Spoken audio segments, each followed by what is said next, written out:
હું પાયલ પરમાર, ચેરપર્સન શ્રી બાળ કલ્યાણ સમિતિ જુનાગઢ।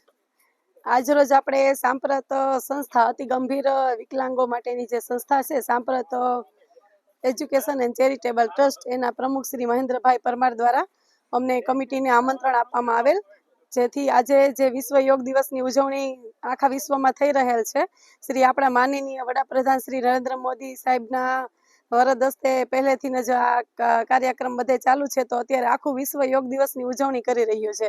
એ અનુસંધાને આપણે આ જે સંસ્થા છે તેમાં પણ દર વર્ષે વિશ્વ યોગ દિવસની ઉજવણી કરવામાં આવે છે।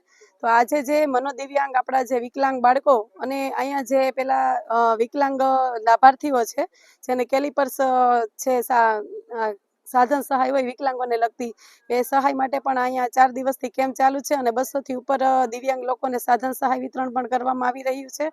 અને આજે વિશ્વ યોગ દિવસની ઉજવણી નિમિત્તે બહુ સરસ આયોજન કર્યું છે અને આજે જે સાધન સહાય પણ બધાને વિતરણ થઈ રહી છે, બધું સારું એવું કાર્ય ચાલી રહ્યું છે। જે દરમિયાન આજે વિશ્વ યોગ દિવસની ઉજવણીમાં આપણે કહીએ કે યોગ કર્મસુ કૌશલમ, શ્રી કૃષ્ણ ભગવાને કહ્યું છે કે કર્મમાં કુશળતા એ જ યોગ છે। તો આપણે જે યોગ છે તે આ યોગના 8 છે, પેલા નિશ્ચિત ધ્યાન, સમાધિ, યોગ, આસન, પ્રાણાયામ, ધ્યાન આપને બધાને ખબર છે એ પ્રમાણે।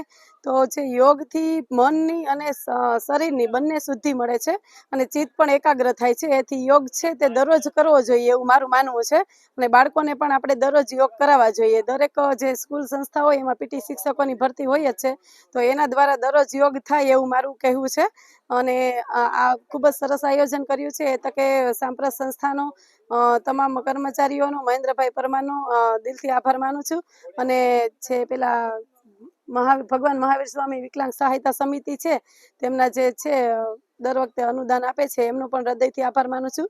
જય હિન્દ, જય ભારત, ભારત માતા કી જય।